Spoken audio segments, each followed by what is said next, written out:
Texas Attorney General Ken Paxton, who joins us now. Thank you so much, Mr. Paxton, for joining us. What more can you tell us? Well, I mean, obviously we're gathering information. Local PD is involved in interviewing the shooter right now.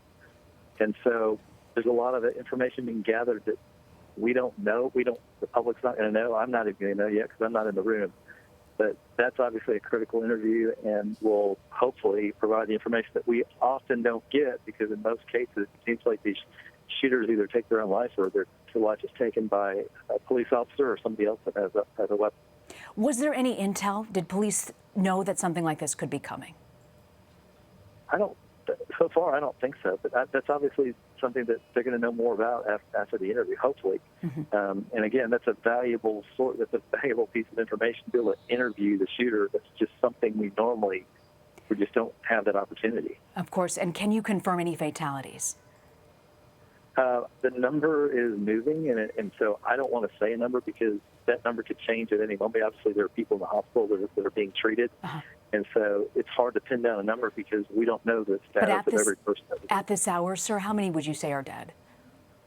I don't want to say because the number has literally kept changing. I know it's between probably 15 and 20, but that number, like I said, could change in a minute. Between 15 or 20 people dead? That is my understanding. This isn't the first shooting like this that's happened in the state of Texas, Mr. Paxton. You're the Attorney General. Does this state need gun control? You know, I wish that gun control, if I thought it would work, I don't think that's something that would actually work, because people that are doing this are not going to obey gun laws. This guy just violated every law in the book. He went in and killed a bunch of people. Having a gun law, I don't think would have prevented him from violating another law. So in most cases, it's better if law-abiding citizens have the opportunity to defend themselves. And that certainly was true in Sulphur Springs, where the shooter was actually shot by somebody with a weapon. It wasn't by law enforcement. So if that worked, we might consider it, but I doubt that would be a solution to somebody who's willing to kill people. 30,000 Americans have lost their lives in the past year alone over gun violence. How do we decrease that number? I think we have to educate people as to how to protect themselves. For instance, in schools, protecting our schools, which is something Texas is trying to do.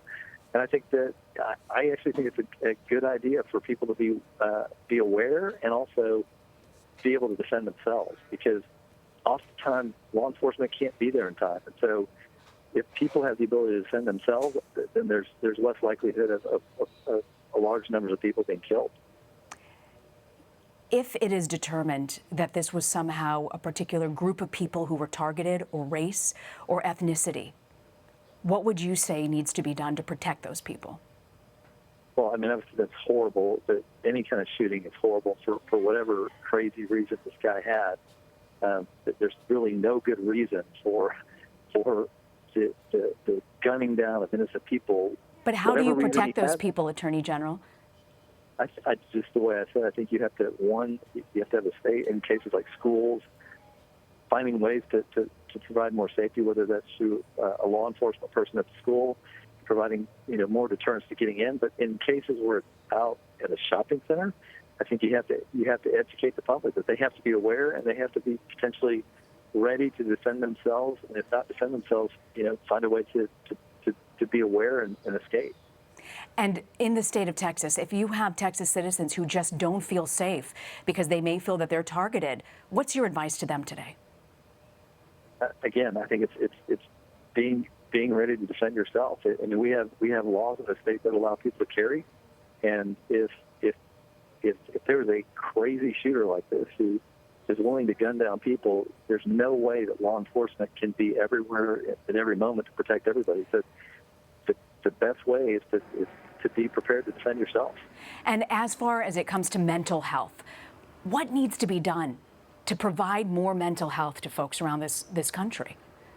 Well, I think we definitely need to put more resources into that, both at the state level and the federal level. That's clear that is a problem, not just with shootings, but in all kinds of areas of our lives. I think it's about funding, and it's about figuring out the best way to treat people that have these issues.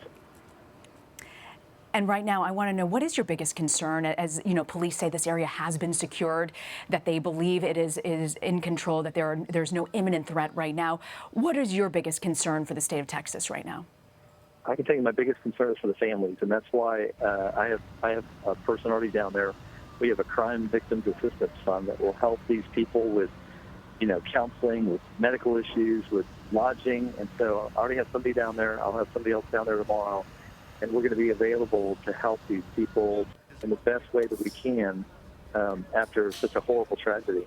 When the shooting began, shortly after, a gentleman called in, an eyewitness, who said he witnessed an elderly woman being dragged out because she was unresponsive, and the person accompanying them wanted to get her help.